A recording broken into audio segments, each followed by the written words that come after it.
we gotta stop. You gotta give yourself some slack. Let me explain what I'm speaking to here. So I have a coaching institute, Elementum Coaching Institute, and I have this with my beautiful wife and two other amazing friends, and we've been coaches for combined over 50 years. I've been coaching people in one way, shape or form in the wellness, mental, emotional, spiritual, physical wellness space since I was 18. I'm 39 years old. I was seeing coaches, therapists, counselors, spiritual healers, guides, shamans from a very young age, from probably 19, 20 years old. So I've been in this space, unpacking myself, going deep into shadow work, looking at what it means to be a human being, expanding human consciousness, not only through psychedelics and other mind-altering substances, but just simply esoteric, traditional, ancient practices and ancient wisdom, not only through the path of knowledge, but through heart expansion, through spiritual exploration. I continue to have coaches in my life. I continue to work with people. Here's what this video is about. I couldn't tell you how many people come to me and say, but I've been coaching someone for a year. I've been coaching people for a year. Shouldn't I know this stuff?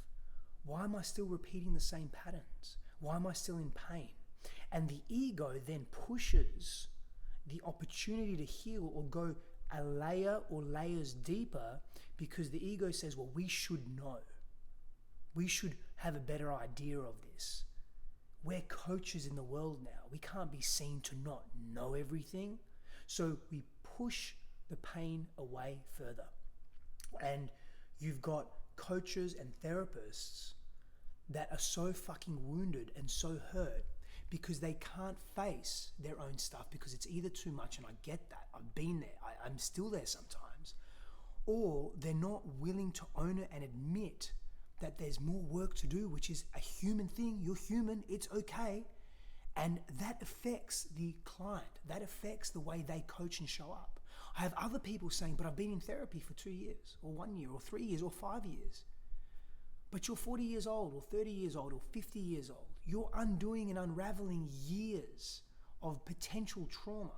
Now, big T, little t, spectrum of trauma, but you're unraveling years and years of patterns compounded at an early developmental stage of your evolution, of your growth as a human being. That means those patterns, those habits, neurological, behavioral, psychological, emotional, relational, they're even more entrenched. You've got to give yourself some slack, and you've got to get the ego out of the way. This one's not just for people that are on a path. So yesterday, I am working with a coach of mine, and she uses NLP as a tool to unpack some past patterns, but she's very well versed in so many different psycho-emotional, psychosocial tools, right?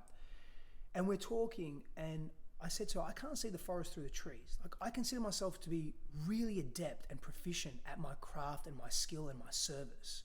However, I can't see the forest through the trees.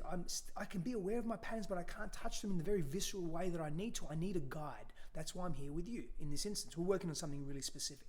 Some old patterns around fear of intimacy and the checking out and the numbness in my nervous system that I sometimes feel. Yes, I still feel this stuff. And she said to me, I've been doing this for 25 years. Just the other day, I had one of my coaches work with me on something that came up. And she must be in her, I don't know how old she is. She'll be in her 50s or 60s. Either way, she's been at this for a while. My point, if you haven't picked it up yet, is don't be too arrogant to think that you know it all. We don't. And it's okay to have help and support. We're relational beings. That's what we are here for. To lean on each other, to help each other, to support each other, to see each other, to give to each other. Don't be stuck in your ego and in your pain body so much that you neglect your opportunity to heal, to deal with the shame, the pain, the fears. And maybe you've dealt with that core wound. I have dealt with the core wound, one of my core wounds of the fear of intimacy for many years, but there are layers to it. Doesn't mean I'm never going to move beyond it. I've moved beyond it, but I've moved into something else. And it's something else to just grow from. If we're alive, if our heart is beating, if we have a sense of consciousness, a sense of awareness of who we are. Well, guess what? We're going to run into challenges. We're going to have to face fears that maybe we missed at some point in our evolution or in our exploration of self. But to be a coach and think, well, I've been coaching for 5 years, 10 years even. I should know it all. I shouldn't have any issues. People don't come to you because you know it all, because you're perfect, whatever the fuck that means. They come to you because you're real, because you've worked through your wounds, core wounds. You've worked through stuff and you've come out of that with wisdom and intelligence and skills and a sense of adeptness to you. And you're relatable. You're real still. And you're not going to try and solve something for someone. You're not going to try and help someone heal if you haven't healed that within yourself. But we try to do that as coaches. We try to do that as people. We refuse to look at our own stuff. I did that for years. I was effective-ish to a point, but not really. It wasn't until I committed to going deep and went deep and continued to go deep. Not all the time, because not everything needs to be a fucking process. I've done a video on that as well. But we have to be committed to our growth, and we have to be committed to not being arrogant enough and egoic enough to think that we are complete in our journey. We are complete in our healing journey. It doesn't work like that. We are better than that. So as a coach, don't think, oh, I've been coaching for a few years, I'm good. And when stuff comes up, you push it away because you have a fear that others may perceive you in a particular way. Well, guess what? That's a healing opportunity. That's a growth opportunity for you. And if you've been in therapy or coaching, or you've been down the path of plant medicine or a combination of various healing modalities, and you've been in that space for a few years, but you still feel stuck, that's okay. Look at how far you've come. Look at how much you've grown. What you've done to be who you are today.